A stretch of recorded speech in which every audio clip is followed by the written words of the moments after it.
Molt bé, molt bon vespre a tothom i benvinguts en aquest primer diàleg de Pedralbes d'aquest curs. La veritat és que comencem amb un tema apassionant que introduiré i després introduiré els dos ponents que avui ens acompanyen, que venen tots dos d'un país proper, i que tindrem a més l'ocasió de que dialoguin sobre un tema que han tractat en un llibre que tot just ha sortit en català, el títol del qual és Anirem tots al paradís, i que ha editat Editorial Fragmenta per primera vegada a la nostra casa. El títol del diàleg que avui ens convoca és Espiritualitat i més enllà.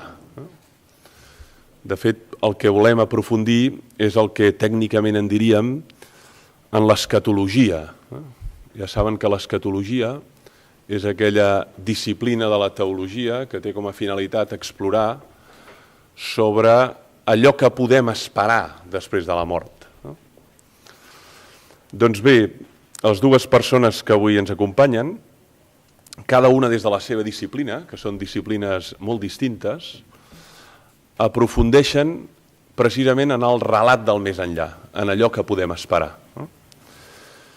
Una de les preguntes que Kant identifica a la crítica de la raó pura és la famosa pregunta «Què puc esperar?» Què puc esperar? Sobre aquesta pregunta, diu Immanuel Kant, a la crítica de la raó pura, no podem donar una resposta de caràcter científic o concloent. Vol dir que ens hem de conformar amb un gran relat. Allò que el Jean-François Lyotard en diu un grand récit, amb un gran relat, una gran construcció mitològica. Llavors, les persones que avui ens acompanyen, la Marie Balmarí a la meva esquerra i el Daniel Marguerat a la meva dreta, una persona des de la psicoanàlisi i una persona des de la seva condició de biblista, d'exègeta, d'hermeneuta del Nou Testament, exploren un dels grans relats que dona resposta a aquesta pregunta, que és el gran relat que hi ha inherent a la tradició bíblica. No és l'únic gran relat que tracta de donar una resposta a la pregunta «Què puc esperar?». Però tots dos, cadascú des de la seva disciplina, aprofundeix en aquest gran relat. L'un des de la seva condició de biblista i l'altre des de la seva condició de psicoanalista. Llavors, al llarg d'aquest diàleg que ens han regalat i que avui probablement el continuaran, això és el que esperem, afloren moltes preguntes. Perquè en aquest gran relat les imatges que apareixen són molt contraposades. D'una banda apareix la idea d'un Déu amor que estima, que perdona incondicionalment, però de l'altra banda també apareix la idea d'un Déu jutge. D'una banda apareix la idea d'un paradís descrit com una festa, però també apareix el cruixir de dents. Allà hi haurà el plor i el cruixir de dents. Imatges que dialècticament contrasten l'un amb l'altre. Però que tant l'un com l'altre, des de la seva particular disciplina, les exploren, les analitzen i tracten de respondre a aquesta pregunta a partir d'aquests textos, d'aquesta tradició, que és la que nosaltres, per raons culturals, coneixem més profundament. Jo llegiré un fragment de cada un, també per començar el diàleg. Primer parlarà el professor Daniel Marguerat i després donarem la paraula a la professora psicoanalista Marie Balmarí. Començo amb un text que és precisament de Marie Balmarí, publicat en aquest llibre que després els autors, si tenen la gentilesa, podran signar els qui els interessi.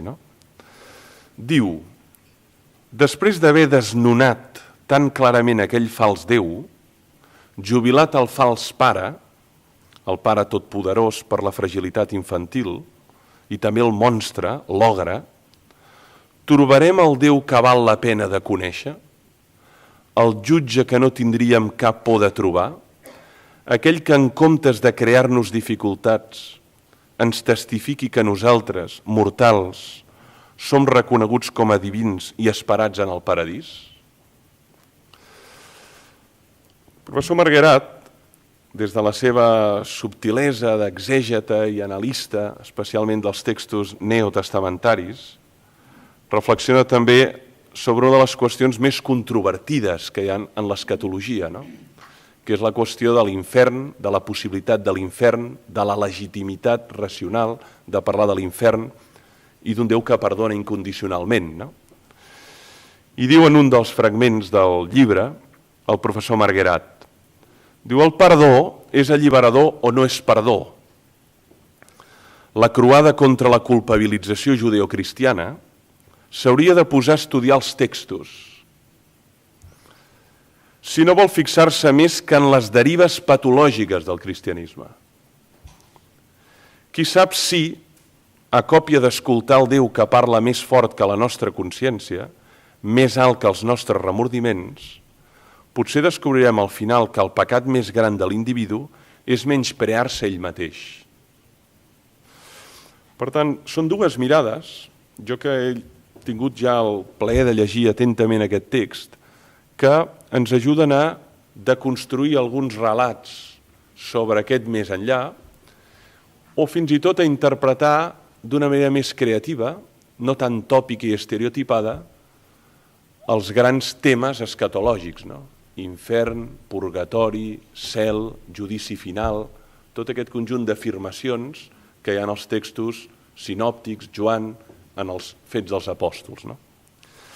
Sense més, agraeixo moltíssim la presència del professor Daniel Marguerat, li dono la paraula, ell parlarà en francès, podran escoltar-lo, i després donaré la paraula a la senyora Marie Balmery.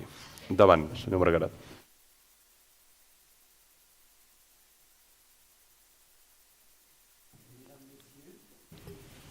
Mesdames, Messieurs, je suis très heureux d'être ici avec Marie Balmery. Encantat de ser aquí amb Marie Balmery per presentar-vos aquesta traducció tan bonica en català i en castellà del nostre llibre. Dues paraules per presentar-vos aquest llibre. Sovint ens han dit, tant a Marie Balmery com a mi mateix, per què intenteu desenterrar aquesta idea del judici final. Si hem volgut estudiar el judici final és perquè precisament es tracta d'una idea enterrada, és a dir, una idea que es refusa. La idea del judici final és una idea que tenim en el cristianisme majoritàriament, la sentim, se'n fa molt de ressò en comunitats concretes i tot i així, aquesta imatge del Déu que jutja, del Déu jutge, està present a la nostra cultura cristiana. Està present d'una manera clara, palesa, ens dona la imatge d'un Déu que sempre és un Déu que jutja, que culpabilitza, i nosaltres, Marie Balmery i jo mateix, hem volgut qüestionar aquesta idea, aquesta imatge del Déu jutge. Hem volgut saber si veritablement la Bíblia alimenta aquesta imatge culpabilitzadora d'un Déu amb qui, si un dia ens trobéssim, suscitaria aquest sentiment de culpa, d'angoixa i d'agressivitat, perquè aquesta és la imatge que genera. Nosaltres hem volgut revisar aquesta imatge bíblica i revisar-la des de dos punts de vista. I per què aquest diàleg entre una psicoanalista i un teòleg? Perquè és una imatge que genera en els àmbits més profuns de la consciència sentiments de culpa, sentiments d'angoixa i precisament cal l'escolta de la psicoanàlisi d'una banda i la competència del teòleg que qüestiona els textos, ja que aquesta imatge del Déu jutge ressona molt profundament en tots nosaltres.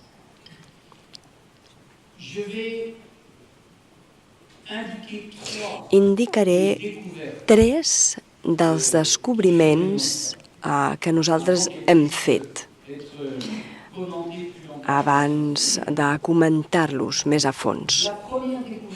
El primer gran descobriment, o la primera gran troballa, és que la Bíblia, sobretot al Nou Testament, la referència al Déu jutge mai no alimenta el que jo anomeno el terrorisme de la salvació. Mai el testimoni bíblic utilitza la referència a aquest Déu jutge com una amenaça per que la gent es converteixi. Tenim la utilització del judici final per part de la cristiandat medieval, però el testimoni bíblic no recolza en absolut aquesta visió. Al contrari, el que l'anunci del judici final afirma és que Déu tindrà la darrera paraula sobre aquest món. Que la darrera paraula sobre aquest món no pertany ni als cruels, ni tampoc al cinisme polític, ni al desastre econòmic, sinó que el futur d'aquest món pertany a Déu. Aquesta és la primera troballa que hem fet. Un missatge que no és aclaparador, que no ofega, sinó que, al contrari, allibera. La segona gran troballa és que la referència a aquest Déu jutge no és infantilitzadora. És a dir, no desencadena un predicament que jo anomeno terrorista, sinó que, al contrari, el que cerca és fer una crida a la responsabilitat. El que intenta fer és que ens sentim més responsables cadascun de nosaltres. Hi ha un text sobre el qual tornarem, que és la paràbola dels talents, els talents confiats per un mestre als seus servidors, que manifesta que ens demanen comptes sobre la manera com gestionem els béns que ens han donat. Ens demanen comptes sobre la manera com gestionem la nostra llibertat i ens demanen comptes perquè hem de dir jo com un adult i no com un nen o nena que tindria por davant d'un jutge. El tercer gran descobriment l'agafo prestat d'un rabí medieval, el rabí Zusia, i quan li preguntaven, li demanaven al rabí Zusia què passarà quan et trobis amb el Senyor en aquest nou món, ell contestava: Déu no em preguntarà si jo he estat a Moisès. El que em preguntarà és si jo he estat Zusia. És a dir, si jo he sigut jo mateix, fidel a la meva vocació.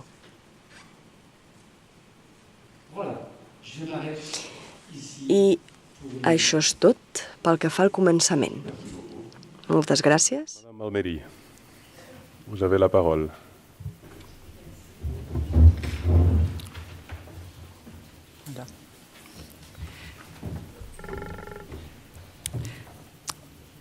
Je vais revenir tout à l'heure à la parabole des talents, mais j'ai préparé quelque chose pour vous. C'est une autre façon de se Per vostès, és una altra manera de presentar-me i de moment no reprendré els continguts del llibre, simplement m'agradaria dir-vos el que segueix. Aquest llibre que publica l'editorial Fragmenta és un llibre que va néixer en unes circumstàncies molt particulars. Nosaltres tots dos estàvem participant a una conferència sobre la mort a Suïssa amb Daniel Marguerat. Un tema complicat, però aquesta vegada inevitable per tothom, tant si la gent és creient com si no. Al llarg del nostre diàleg públic, al final de la jornada, vam arribar a una conclusió. Vam suposar que Déu existeix, que hi ha un judici final després de la mort i caldria veure com ens el representem, aquest Déu. I crec que Daniel Marguerat va dir en aquella ocasió que Déu es pronunciarà sobre la veritat de cadascú, tant per la felicitat com per la vergonya de cadascú. Jo, la veritat és que no estava gens d'acord amb aquestes paraules, perquè vergonya davant de Déu, quin seria un Déu que ens faria sentir vergonya? Si fos un Déu que ens salvés de la corrupció i de la mort, com no podria ser un Déu que ens salvaria de la vergonya? I si hi hagués un judici final, jo només podria imaginar que Déu, com a màxima consciència, ens faria adonar-nos del mal que hem provocat, d'acord? Però la vergonya, en canvi, ho considerava una altra cosa. De fet, preparant aquesta presentació, he recordat que jo ja havia vingut a Barcelona i vaig venir fa 5 anys. I en aquell moment ja es va parlar de vergonya. Recordo que vam tenir una entrevista amb una periodista que va acabar amb una cita de Nietzsche. A qui anomenes tu dolent? És un altre interlocutor que intervé aquí i que contesta. El dolent és aquell que sempre vol fer sentir vergonya. Què consideres com més humà? Doncs que la persona no senti vergonya. Daniel Marguerat i jo vam considerar, per tant, que hi havia una gran oposició entre els dos sobre aquesta noció, la de la vergonya, i per això vam voler escriure aquest llibre amb aquestes dues veus. Aquest llibre per nosaltres se situa dins d'un moviment més ampli, evidentment. Per part meva s'emmarca en anys de recerca fetes en el meu gabinet professional i també en el meu club de lectura. En el meu gabinet, sí, perquè tots intentem no morir i ser estimats. Un desig infantil, com ho pensen molts filòsofs moderns, o una cerca fonamental inherent a l'ésser humà i que nosaltres, com a psicoanalistes, sovint sentim els desitjos d'infinit, els moviments d'esperança més enllà de la mort. I la veritat és que jo no entenc per què hauríem de renunciar al desig de no morir i de ser estimat. Sí que són desitjos infantils, és cert, però per què haurien de desaparèixer a l'edat adulta? Per tant, el psicoanalista no pot desqualificar aquests desitjos, sigui quina sigui la seva opinió sobre Déu, sobre la vida eterna, sobre el més enllà. Per això he pensat que és important conèixer els textos i les tradicions que fan front a aquesta qüestió, per les quals ni la ciència ni la religió són capaços de contestar, però en els quals ni el desig ni l'esperit humà hi han renunciat. Per acabar amb aquesta presentació, m'agradaria agafar un verb per tota la meva vida.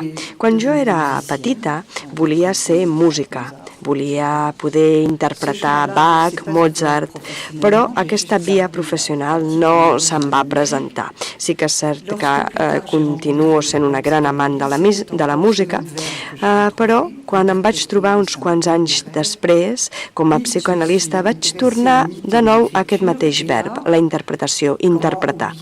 I em van començar a interessar els mites i l'escriptura i vaig buscar l'origen de la paraula interpretar. Gràcies a la lectura de les escriptures vaig descobrir el plaer d'aquestes. Vaig fer una lectura apassionant sobre el sentit més ampli d'aquests textos. La psicoanàlisi m'ha permès entrar en els mites i les escriptures, reunint la tradició jueva i altres. A més, la psicoanàlisi permet també constatar que un esperit solitari no es pot enfrontar al refús. Els textos de revelació sovint es refusen, tot com ho fem amb els sentiments al llarg de la vida. Per acabar, m'agradaria llegir-vos un text d'André Malraux. Puc tenir reserves respecte al personatge, però escriu coses que realment val la pena escoltar-les, em sembla. Amb els camps d'extermini, amb la bomba atòmica, amb l'ombra de Satà. L'ombra de Satà ha tornat a aparèixer al món i també reapareixia en l'home. La psicoanàlisi redescobreix elements per reintegrar-los en l'ésser humà, on l'enigma es converteix en un element fonamental. Qualsevol sacrifici, qualsevol acte de pietat, qualsevol acte d'heroisme suposen una enigma tan fascinant com la del suplici de l'infant innocent del que ens parlava Dostoievski. L'existència de l'amor, de l'art o de l'heroisme no són menys misteriosos que el mal. Potser l'objectiu de la nostra civilització en l'espiritualitat esdevé, després d'haver trobat les tècniques que reintegren el dimoni en l'home, el de buscar les tècniques que reintegrarien els déus en l'home. Jo crec que és en aquesta direcció del cel que se situa el nostre diàleg d'investigadors en aquest llibre i aquest vespre amb vosaltres. Merci beaucoup. Moltes gràcies, Marie. M'agradaria ara, per iniciar el diàleg, formular una pregunta tant al professor Margarat com a la Marie Balmarí, sobretot a propòsit del que han dit, però també del que suggereixen al llarg d'aquestes dues veus que s'intercanvien en aquest llibre que té un títol tan suggerent, que és molt fidel al títol francès, que és una afirmació rotunda. Anirem tots al paradís, és el títol del llibre. La primera pregunta li vull fer al professor Daniel Margarat, sobretot a propòsit del context en el que som.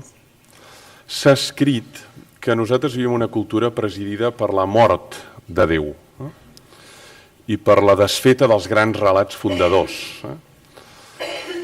Per tant, si això és així, vol dir que també la idea d'aquest Déu jutge o d'aquest Déu que està pendent de cada una de les nostres errades pensaments o accions és també una idea de Déu que es desfigura, que es dissol en l'imaginari col·lectiu. I de retruc també la idea d'un cel, d'un infern, d'un paradís, d'un judici final, en definitiva, un posar comptes a la manera com s'ha viscut. Llavors, davant d'aquest fenomen, els meus amics ateus i agnòstics afirmen el següent: atesa la mort cultural de Déu, l'única forma que tenen les tradicions religioses que volen estar presents en el món culturalment occidental és netejar profundament la cara de Déu i presentar un Déu amor, un Déu pare, un Déu que consola, un Déu que estima, un Déu que perdona incondicionalment, perquè aquell Déu antic ja ha desaparegut de l'horitzó. Llavors jo la pregunta que li faig al professor Marguerat, jo tinc naturalment la meva pròpia reflexió sobre aquest punt, és aquest subratllat del Déu amor, del Déu perdó, del Déu misericòrdia, és una estratègia que obeeix a sumar persones a les tradicions, en aquest cas cristiana, o verdaderament el que hem fet al llarg de la història al llegir els textos és, en definitiva, amagar aquestes afirmacions i subratllar-ne unes altres per mantenir la por, per mantenir la coacció, per mantenir l'ordre de la població i del conjunt de la ciutadania. No sé si he entès bé la pregunta, però aquí és on m'agradaria que aprofundís.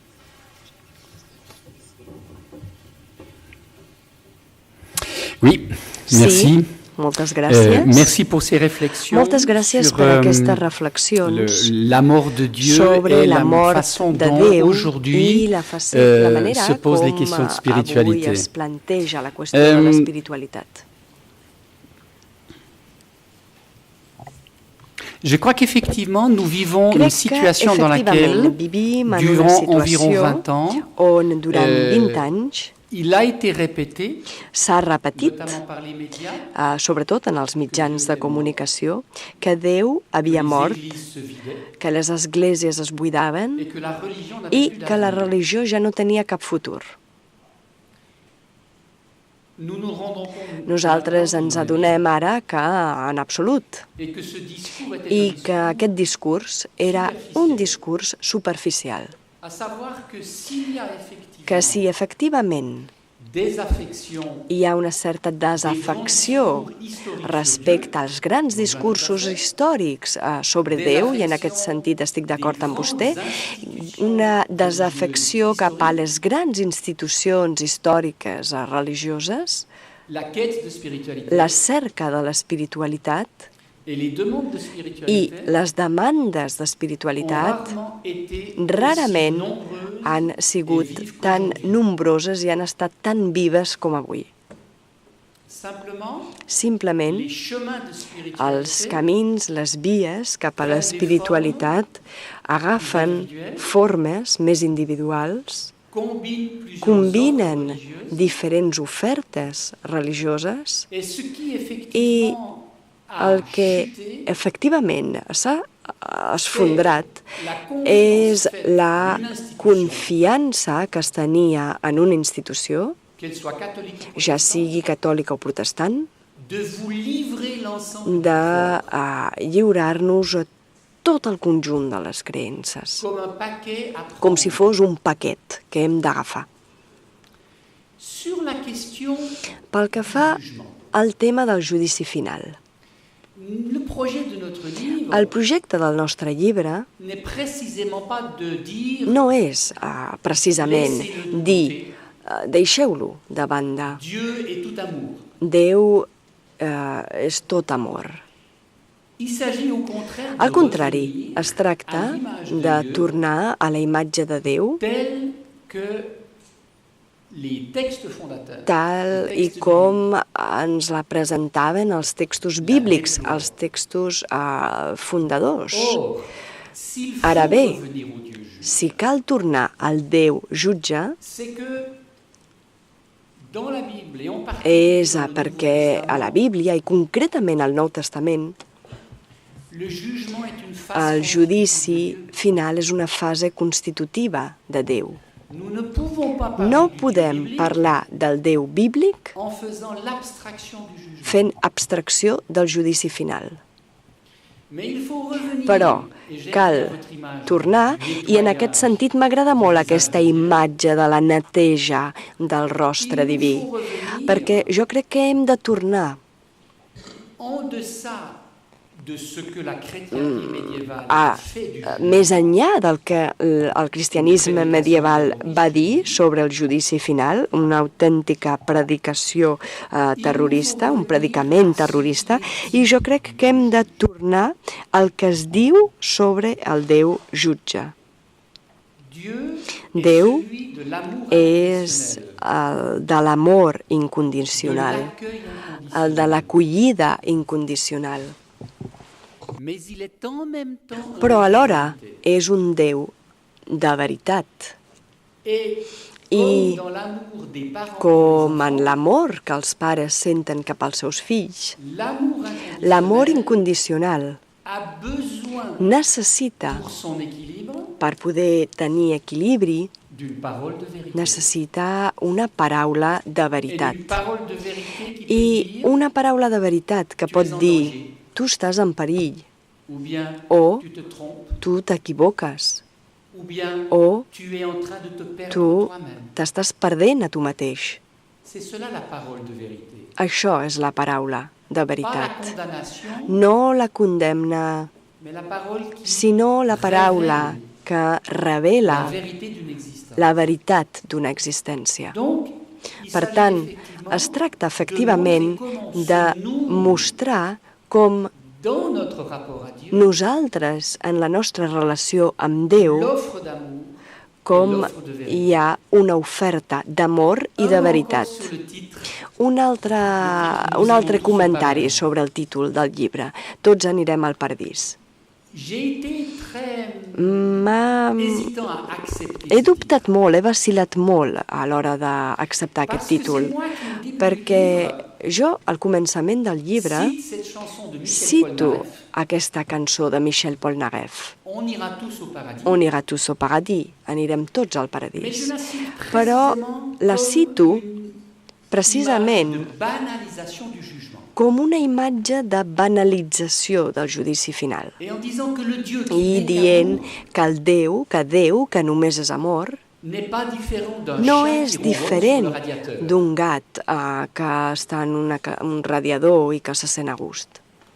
C'est-à-dire que c'est un És a Dieu dir, impuissant que és face au un malheur Déu du monde. impotent davant de les desgràcies del món, Et un Dieu indifférent à un la Déu indiferent a les desgràcies del món. Et nous ne I pouvons nosaltres, pas per tant, no podem récapituler recapitular Déu sous le chiffre de l'amour. simplement a partir de les xifres de l'amor, perquè també hi ha aquesta part de veritat revelada que ens diu, que em diu on jo em trobo i que em diu si jo estic en perill. Voilà, c'est cela que Això nous n'avons pas voulu és el que aller nosaltres, précisément dans le sens d'un Dieu d'amour, precisament, mais d'un Dieu no hem volgut anar només cap a un Déu que és tot amor, sinó cap a un Déu que entén d'amor i de veritat. Moltes gràcies. Bé, això em brinda l'ocasió d'il·lustrar-vos una mica sobre el llibre i explicar-vos com funciona. No és divertit escriure així amb una psicoanalista. Em situo fàcilment al lloc de Daniel, perquè hem passat de anirem tots al paradís a s'hi anirà al paradís. Perquè si diem hi anirem tots, és un nosaltres, és una primera persona. Jo, tu, nosaltres. En canvi, si utilitzem la veu impersonal, s'hi anirà al paradís, aquesta veu impersonal, és una altra cosa. Era, per tant, ens va semblar que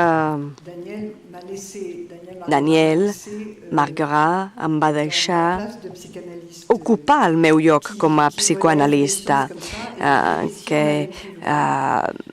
veu les coses així i que fins i tot diu i si anem una mica més enllà. Fins i tot en un moment donat en el llibre em diu un dels meus amics m'havia dit que revisés tot el que pogués parlar amb una psicoanalista, que això apareix al llibre, m'ho diu el Daniel. Daniel acaba d'evocar, bé, han dit que jo sóc professora, però no sóc professora, ja ho veureu, suposo que ja us aneu adonat que no sóc professora. Daniel acaba d'evocar la paràbola dels talents. És una de les paràboles que més m'agraden perquè ha estat un autèntic trasbals. Nosaltres érem petits i ens deien vostè que té aquest talent, com pot ser que no l'utilitzi? Déu li ha donat aquest talent i vostè què li donarà a canvi? Em semblava bastant preocupant, però no podia contestar res perquè pensava que així s'havia dit a la paràbola. Però, analitzant de més a prop el text, veig que el mestre dona aquests talents. I després vaig anar a veure una gran hel·lenista, pensant que potser m'equivocava en la interpretació, però em va dir no, es pot interpretar com vostè ho fa. Els textos, per tant, ens permeten sovint de passar d'un punt de vista a un altre. Per això, aquest text es pot interpretar amb dues lectures. O bé Déu ens confia uns talents i al final ens dirà torna'm el que t'he confiat i amb interessos, com un banquer, o bé el servidor mai no deixa de ser servidor, senzillament hi ha servidors responsables i potser aquest darrer servidor no ho és de responsable, si vostès se'n recorden del text. Dels 3 servidors n'hi ha 2 que prenen el do com a do. I, de fet, el més remarcable és que quan... torno a començar. No tornen.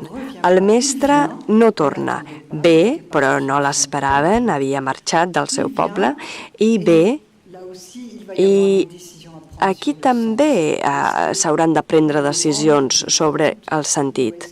Estan rendint uns comptes o estan rendint comptes? Ja veieu, són subtileses que ens permeten de passar d'una situació a una altra, perquè els 2 primers servidors no tornen absolutament res, no tornen els dons ni talents que han rebut i diuen n'he guanyat 2 més o n'he guanyat 5 més.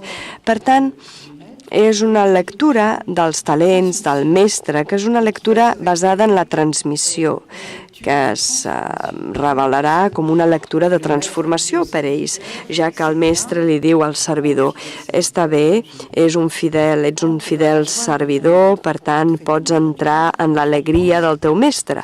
Jo crec que entrar en l'alegria del mestre vol dir deixar de ser servidor. Per tant, jo crec que són textos de transformació i no només textos de responsabilitat. El tercer servidor, ell no ho pren com un do, com un talent, ja que l'ocultarà, l'amagarà dins d'un cau, i quan vingui el mestre li dirà aquí tens el teu talent, mestre. Per tant, no se l'ha quedat, només l'ha gestionat. Per tant, tenim 2 lectures que no necessàriament estan en desacord, però a mi em sembla que, i demano disculpes per la intèrpret, el que la psicoanalista qüestiona es tracta de textos de metamorfosi, de transició, per exemple, de passar d'una condició de servidor a una condició de filiació divina, amb la glòria que tot això suposa? Hi ha encara una altra pregunta que m'agradaria formular abans de donar, òbviament, la pregunta a tots vostès, que tan amable fa temps que escolten. Hem parlat del judici final, però no hem parlat d'una de les expressions que generen més discussió teològica, que és la qüestió de l'infern, no? Una de les discussions que van protagonitzar en els anys 60 i 70 un teòleg com Skileveks, no? I altres teòlegs com Urs von Balthasar, a propòsit de si és possible afirmar l'existència a l'infern i a la vegada simultàniament la d'un Déu, la naturalesa del qual és estimar incondicionalment, no? Llavors, jo faré una pregunta doble, no? D'una banda també el professor Margarat, perquè textos que fan referència a l'infern n'hi ha en els sinòptics, en l'Evangeli segons Sant Joan, n'hi ha i són explícits i coneguts, no? Jo li voldria preguntar com interpreta en clau personal aquests textos on l'infern apareix manifestament, si ho interpreta com una realitat, com una possibilitat, si ho vincula a la capacitat que té l'ésser humà de negar-se a l'amor incondicional de Déu, però tinc interès en veure com un biblista tan enormement bregat sobre els textos llegeix aquests fragments particulars dedicats a l'infern, no? Perquè els textos hi són, agradi o no, sobre l'infern hi ha textos nombrosos en el Nou Testament, no? I a la Marie Balmarí, no professora, li voldria fer la pregunta com a psicoanalista, no? S'ha escrit que un dels elements que ha desaparegut més de l'imaginari col·lectiu és l'infern i, per tant, la por a l'infern, no? No hi ha dubte que havia estat un dels elements que mantenien en un estat de por i de coerció a les persones i que aquesta imatge afectava a les seves vides personals, a la seva relació íntima, a la seva manera d'entendre el desenvolupament, no? La desaparició d'aquesta imatge, quins efectes té en la psique? Quins efectes té en la conducta individual i col·lectiva, no?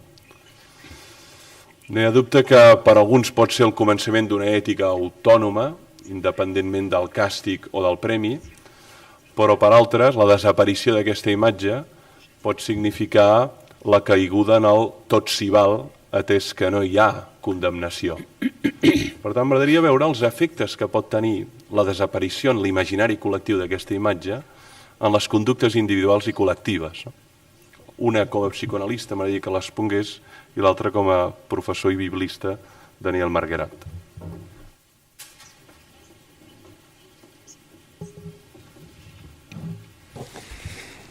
Marie Balmarí ha citat aquí André Malraux. Doncs jo continuaré amb André Malraux. André Malraux, a les seves antimemòries, va escriure: el mal no és un problema, és un misteri.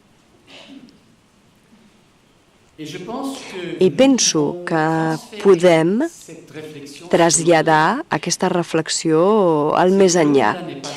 És a dir, el més enllà no és un problema, és un misteri.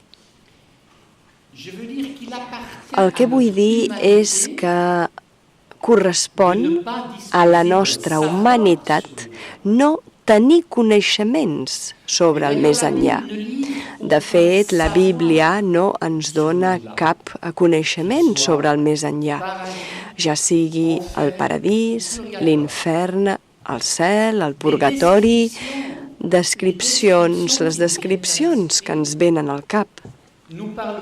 Ens parlen molt més de l'imaginari, de la humanitat medieval i de les seves angoixes, les angoixes d'aquesta mort que persegueix, de les grans epidèmies. Però si superem, si anem més enllà d'aquestes imatges i analitzem la tradició bíblica, ens adonarem que el testimoni bíblic és molt més sobri. I a les paràboles, Jesús es refereix, fa esment al més enllà. Però, sisplau, és una paràbola, és una història. No és l'escenari del més enllà. El més enllà és impossible de discernir, però el Nou Testament ens en parla amb imatges, ja que correspon a la nostra humanitat que els nostres coneixements es limitin a la mort. I no podem assolir amb els nostres coneixements saber què hi ha a l'altra banda d'aquesta cortina vermella. El que hi ha a l'altra banda de la mort és el misteri de Déu. Per tant, el que jo considero l'exegesi del Nou Testament és que el Nou Testament no ens lliura un saber, uns coneixements, sinó que el que ens ofereix és una paràbola, que és una paràbola de confiança. Hem de confiar-hi, hem de creure-hi, però és diferent una informació per saber que una informació per creure. Sobre el més enllà, el Nou Testament només ens dona una paraula que hem de creure. I quina és aquesta paraula que hem de creure? Doncs que el més enllà és el lloc reservat a Déu i que en aquest més enllà, la darrera paraula sobre aquest món, la darrera paraula serà dita en aquest més enllà. Agafem l'exemple de la paràbola del ric i de Lázar, que ens explica l'Evangeli de Sant Lluc al capítol 16. Aquesta paràbola ens explica que aquest ric que viu en l'abundància i la riquesa no té cap interès per Lázar, que és pobre, que ni tan sols pot viure de les engrunes que cauen de la taula del ric i els companys del qual són únicament els gossos que llepen les seves úlceres. Això és una prova de la deshumanitat absoluta, total, en la qual el situa la pobresa. Ja que la Bíblia, sobretot el Nou Testament, considera la pobresa un escàndol. Però això no és sinònim de desigualtat econòmica, sinó que la pobresa és sinònima de la deshumanització del pobre. I Jesús ens explica la seva paràbola. Què passa amb el ric i Lázar mor? I què és el que passa? Doncs que el ric és lliurat a la desgràcia de l'infern, al foc de l'infern, i la imatge del foc és la imatge del que destrueix i purifica. Mentre Lázar és acollit en el si d'Abraham. Es troba en relació, en comunió, en acollida. Per tant, ja veieu que hi ha una inversió completa del destí d'aquestes dues persones. El ric, que vivia amb els seus amics en l'abundància, viu en la soledat de la desgràcia.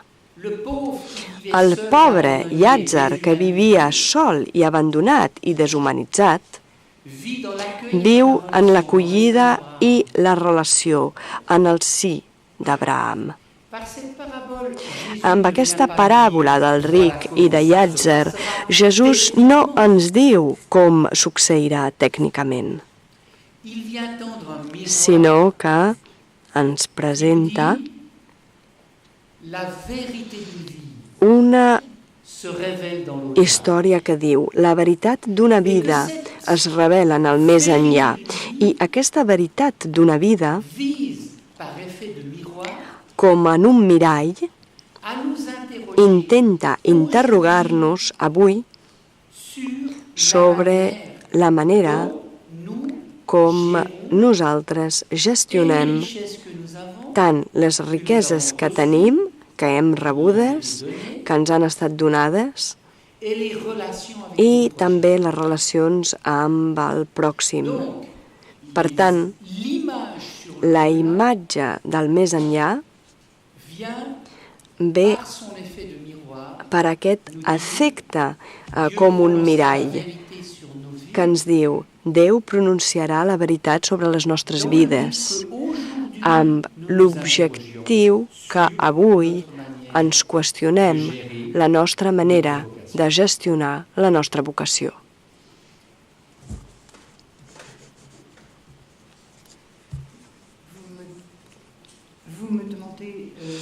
Em demana una resposta potser més com a sociòloga que com a psicoanalista. De fet, tots dos hem seguit aquest mateix moviment de qüestionament. On ha passat l'infern? Daniel Marguerat ha notat, entre d'altres coses, el nostre interès ara, per exemple, per la novel·la negra, on el mal està present, on es fan investigacions, es troba el responsable i es fa justícia. Hi ha altres elements que fan pensar que no hem renunciat a la idea de l'infern, però això és més a nivell de l'imaginari. Ho veiem en la ciència-ficció, ho veiem en algunes pel·lícules i també potser en alguns atemptats ecològics. I utilitzo aquesta paraula perquè a mi em sembla que és un autèntic ultratge el que està passant amb l'ecologia. I tenim una mica la impressió que la Terra s'està venjant.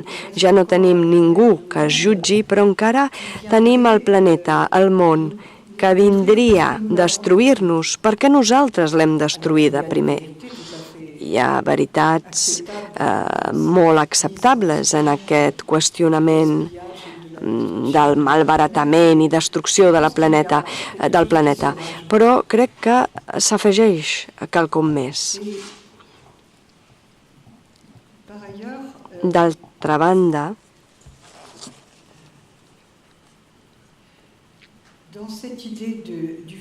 en aquesta idea del foc que crema, i perdoni si una mica me'n vaig per les branques i m'allunyo de la seva pregunta, però crec que en la transmissió dels textos religiosos podem efectivament veure imatges de l'infern i oblidar les paraules de Jesús, com aquelles que va dir perdoneu-los, no saben el que fan. És a dir, la possibilitat de preguntar-nos si fem el mal com fem el bé, si és el mateix nivell de consciència o si, reprenent aquesta paràbola, potser no és a sota de la consciència que s'està provocant el mal. I en aquest sentit, la imatge del foc cremaria tot el que dins de nosaltres no és nosaltres. No cremar-nos, però que poguéssim deixar en aquesta mort tot el que ens era aliè. I és important assenyalar que sovint es diu que la gent que es mor després la idealitzem, però jo penso que la persona en el nostre propi judici a poc es veu lliurada de tot el que realment no era ella, que potser ho hem patit, però un cop aquesta persona és morta i ja no pot tornar a començar i ja no ens pot fer patir, es fa una selecció entre el que realment li pertanyia i allò que no formava part d'ella. I jo crec que en aquest sentit nosaltres també estem emetent un judici benèfic, un judici on podem triar el que és bo front al que és dolent. I això no ho fem ni amb la raó ni amb l'autocontrol, ho fem amb el cor. I normalment ho fem molt bé, la majoria del temps. Per tant, com podem comprendre tots aquests nivells alhora? L'imaginari terroritzador, la saviesa del cor. Vivim tot això al mateix temps. I estem contents d'haver-nos lliurat, i així es confirma en els textos, de l'infern de l'edat mitjana, tot i que a l'edat mitjana segurament també van saber lliurar-se'n de l'infern, perquè si no, no tindríem tot el que ens ha deixat l'edat mitjana. Però jo crec que és impossible parlar de l'infern sense preguntar-nos què en fem del mal, què en fem de la culpabilitat. Hi ha una espècie de tractament que es dona a aquestes nocions i m'aturaré sobre aquest punt. La paraula, si aixequen la mà, facin preguntes el més concises i comença el torn per al públic. Endavant.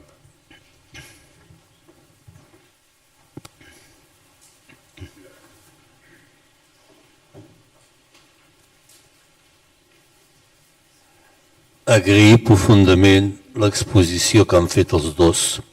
La meva pregunta és aquesta.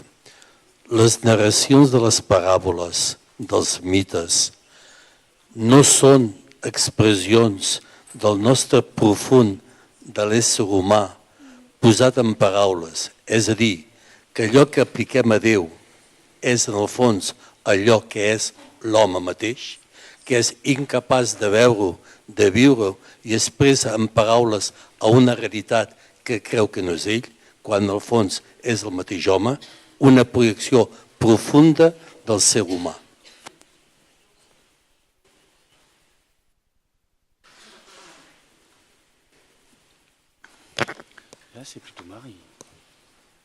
Hauria de contestar més aviat Marie.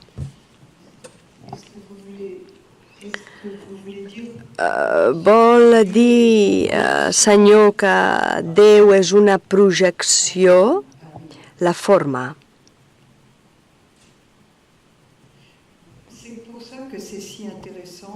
És per això que és tan interessant llegir aquest text, perquè la imatge de Déu és un lloc de gran projecció, efectivament, ja sigui el Déu jutge o el Déu amor. I la lectura dels textos intenta convocar-nos. Perdoneu, perquè estic escoltant diferents llengües. Ens pretén convocar a un lloc diferent d'on volíem anar, sempre i quan ens deixem portar per la lletra dels textos i sempre i quan perdem a poc l'imaginari que nosaltres projectem.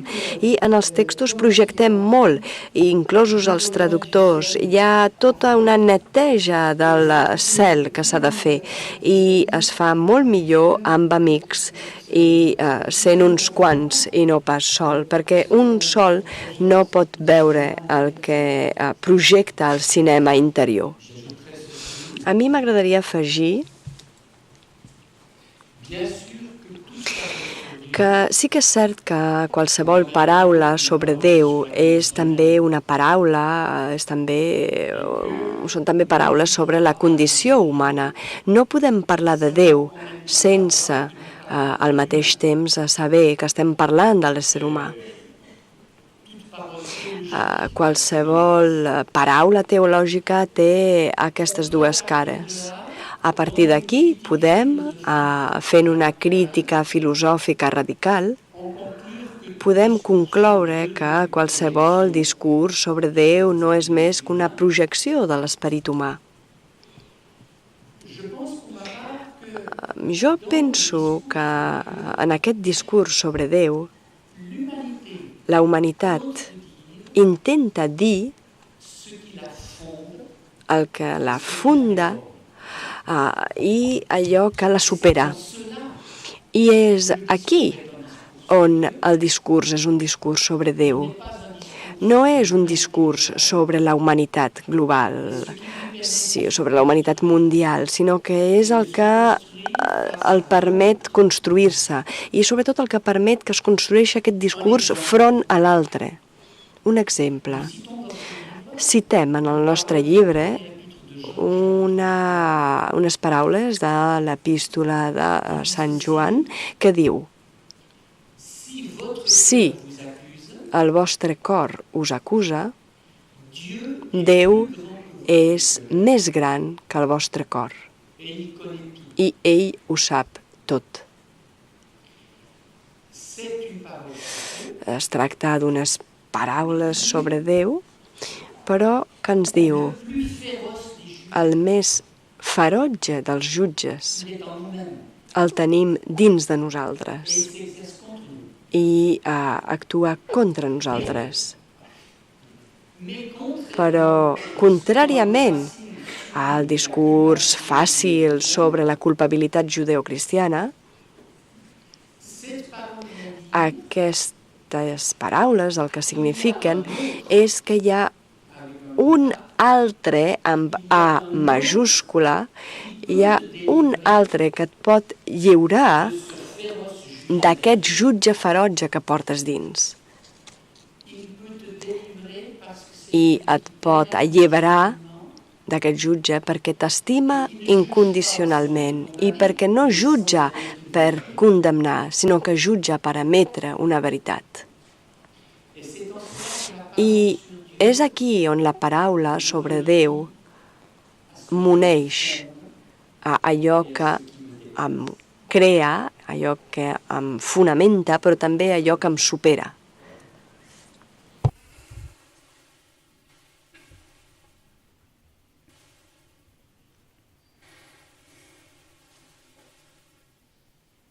Davant, sí.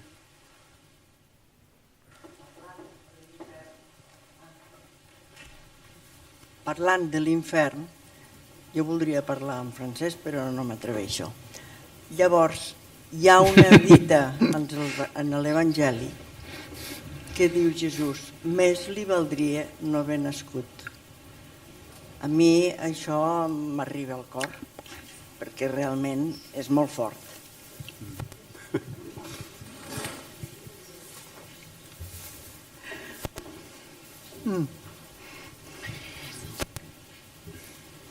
Oui. Sí, C'est une parole terrible, madame. és terrible, senyora. C'est une parole terrible És terrible. et qui est dite à propos de Judas. I, a més, aquestes paraules Et es diuen pourquoi est-elle en dite à relació propos de amb Judas? Judes. I per què? Elle est dite parce que Doncs perquè Judas n'a pas inventé le mal. Judes no va inventar el mal. Judas n'est pas Judes no jugé és jutjat individuellement responsable individualment d'avoir trahi le maître, com a responsable per haver traït el seu mestre, sinó que Judes és aquell permet à Satan que permet a Satà que actuï et de livrer Jésus. i, per tant, lliurar Jesús. Et c'est très intéressant.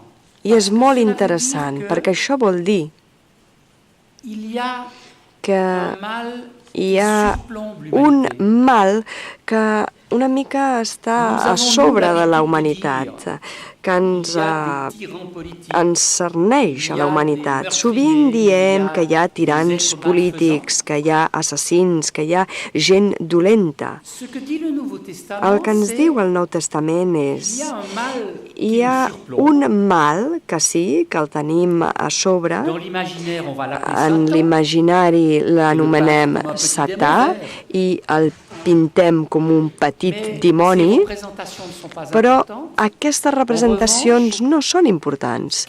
Ans al contrari, el que ens demanen que ens prenguem molt seriosament és aquesta intuïció bíblica Surplombe l'humanité. de que hi ha un mal que domina i que amenaça la humanitat. Un mal que realment desborda qualsevol humanitat, cada humanitat. Ce qu'on peut appeler en d'autres termes El le que mal podem radical. anomenar, en altres termes, el mal radical. Et il est vrai que I és lorsqu'on cert analyse que des quan phénomènes de guerre, analitzem la guerra, comme com la Seconde Guerre mondiale, la Segona Guerra Mundial ou bien comme la guerre qui o se déroule com la actuellement en guerra Syrie, que tenim ara mateix a Síria, eh bien, le mal qui se és cert que déchaîne aquest mal que es n'est desencadena pas le fait de l'action no de és chaque individu, mais les déborde, les l'acció de dépasse. cada individu, sinó que realment desborda aquesta acció individual, la supera. Et on pourrait dire I podríem quel dir malheur que que ces individus quina desgràcia que aquests se individus es envahir, deixin envair, posséder, posseir, asservir sotmetre par le mal radical per aquest dont ils mal deviennent les radical instruments. i es converteixin en els seus instruments. Et puisque nous parlons I ja que de parlem contexte de guerre, de context je prends bèl·lic, l'autre image, l'autre agafo face positive. l'altra imatge, l'altra face imatge positive, positiva, c'est la figure de l'altra Nelson cara Mandela, positiva, que és la imatge, la figura de Nelson Mandela, qui, alors qu'il aurait pu utiliser que le pouvoir quan politique hagués pogut utilitzar el poder polític, pour prendre sa revanche sur un hauria régime pogut d'apartheid venjar-se sobre un règim com el de l'apartheid, généré par les Blancs, creat pels blancs. a utilisé son Va pouvoir politique utilitzar el seu non poder pas polític dans le but no de générer une amb la revanche finalitat de venjar-se, qui aurait été se livrer au mal, la qual cosa hagués estat lliurar-se al mal i perpetuar la violència, mais de stopper sinó la spirale de la aturar violence l'espiral de violència dans une perspective de réconciliation. en una perspectiva de reconciliació.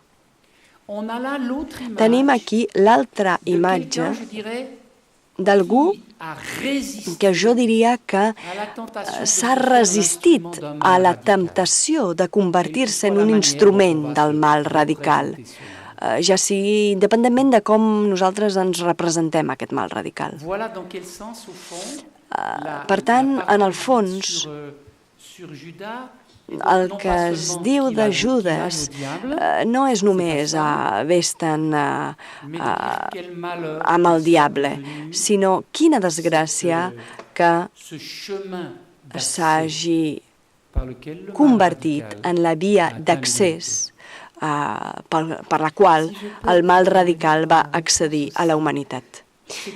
Si puc afegir, jo també es tracta d'una frase que planteja molts problemes, senyora, i estem treballant molt a fons sobre aquesta frase. I realment una cosa que em frapa és que podem avançar en la lectura, no contradiu en absolut el que ens acaba d'explicar Daniel Marguerat, però si me'n recordo bé del text, va ser bo per ell no ser engendrat home, aquest home, perquè quan som engendrats som fills, i en canvi mai no s'ha dit de Judes que fos fill. Es diu Judas de Simó, com si hagués rebut la vida sense rebre la filiació humana. I farà un gran recorregut fins... Bé, és un problema difícil, ja que acaba suïcidant-se. En certa manera, podríem dir que va complir la paraula de Jesús. Sí, són zones molt misterioses, però crec que l'última paraula no s'ha dit encara. I penso que no podem transmetre-les simplement amb la desesperança, perquè, en el fons, com moltes paraules de la Bíblia, són coses que encara nosaltres no estem en la mesura de comprendre. Segurament n'hi haurà moltes, com aquestes, que ens escandalitzaran. Jo crec que podem fer una mica com Maria, és a dir, guardar-les en el nostre cor i esperar el moment en què podrem o sabrem què fer-ne, però no utilitzar-les en contra de l'ésser humà, de l'individu. I a mi també m'agradaria afegir una altra coseta. L'Església es reconeix dins d'un nucli i aquest nucli està constituït, format per 12 apòstols, 12 disciples, dels quals un és Judas. Això vol dir que des del començament, l'Església es reconeix dins d'un cercle íntim al voltant de Jesús, on la traïció està molt present. I això vol dir que Judes no és l'exclòs. Judes, l'Església mai no podrà dir no és dels nostres, però la possibilitat de ser el mediador del mal és una possibilitat que la trobem d'entrada en el destí de l'Església. I és bo repetir-ho per evitar convertir-nos en maniqueus i pensar que el bé el trobem només en una banda i el mal el trobem a fora, a l'altra banda.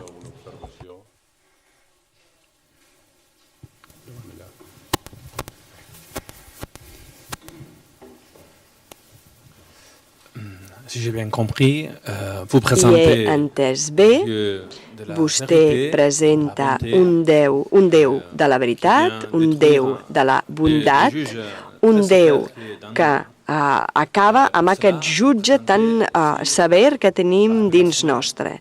I per això hem de llegir el Nou Testament i vostè parla molt de Déu, però crec que parla poc de qui revela, de qui presenta a Déu, que és Crist.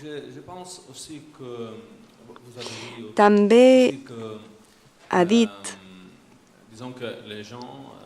que la gent en general està cercant la veritat, busca un sentit a la seva vida i potser les institucions eclesiàstiques avui no tenen gaire crèdit,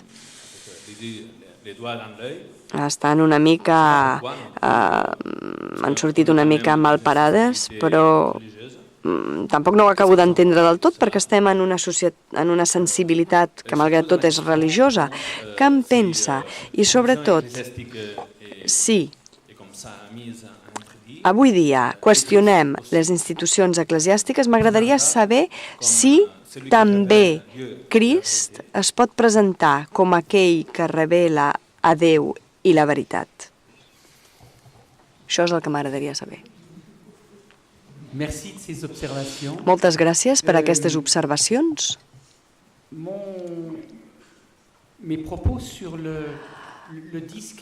El que he dit sobre la manca de crèdit de les institucions religioses, bé, aquesta desafecció la tenim a la societat, és sociològica. El que vull dir és que probablement avui, per primera vegada en la història del cristianisme, moltes persones pensen que és possible ser creient, creure, però sense l'Església. I jo crec que les esglésies, protestants o catòliques, encara no s'han adonat d'aquest canvi de paradigma fonamental. Podem tenir una espiritualitat, construir un recorregut d'espiritualitat fora de les esglésies. És nou, és un paradigma nou en l'aventura del cristianisme i això és el que vull dir. I dic que això és així, no dic que sigui un bé, però és el que anomenem la secularització. Tot el que hem dit a partir del Nou Testament també, tot i que vostè té raó de comentar-ho, però tot el que es diu de l'ensenyament, dels ensenyaments de Jesús, tal com va ser interpretat pels evangelistes o per Sant Pau.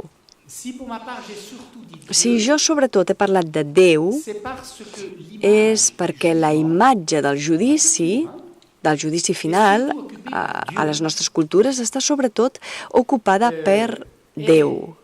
I la nostra crítica teològica del que jo he anomenat el terrorisme religiós, la podem fer a partir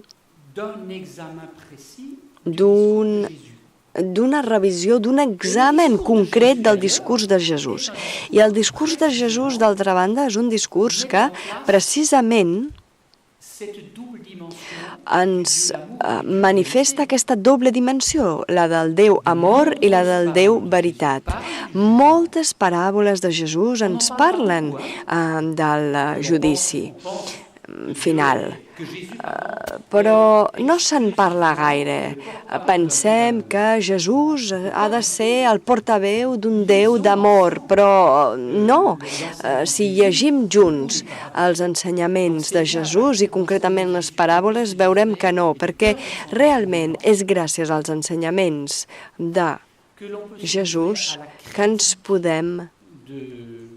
podem fer una crítica d'una utilització, jo diria, delictiva de la imatge d'un Déu tirà.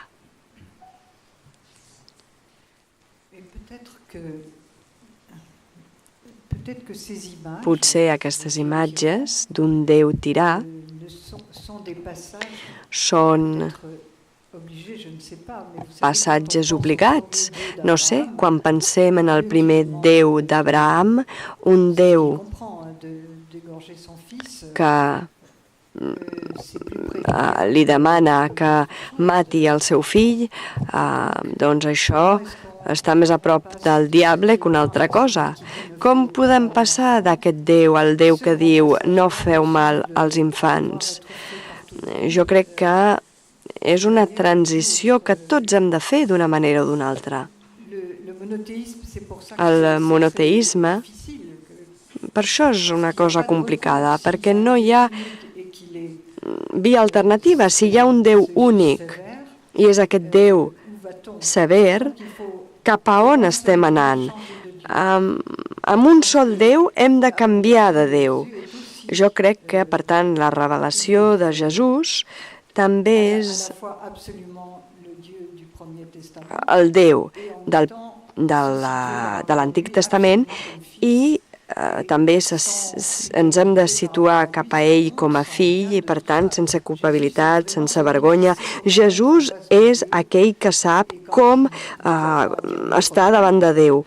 I quan ens ensenya el Pare Nostre, ens ensenya a situar-nos nosaltres també davant de Déu. Evidentment no ho aconseguirem a la primera. Per tant, jo penso, com diu Daniel, que tot el que diem es basa en la llibertat de Crist en relació amb el seu Pare. Quan els meus amics jueus em diuen jo no sé qui és Jesús, però sí que hi ha una cosa que entenc, i és que va complir el decàleg. I és l'única persona que ha respectat això. Per mi és prou com per dir que Jesús es va situar en la banda de la veritat, en relació amb ell mateix, en relació amb els altres i en relació a un mateix, i a Déu. Les 9. Agraeixo de veritat a la Maria Balmarí la seva presència, també els seus comentaris, com el Daniel Margarat. Moltes gràcies per ser a Barcelona i bon viatge de retorn. Fins al proper diàleg a tothom. Bona nit.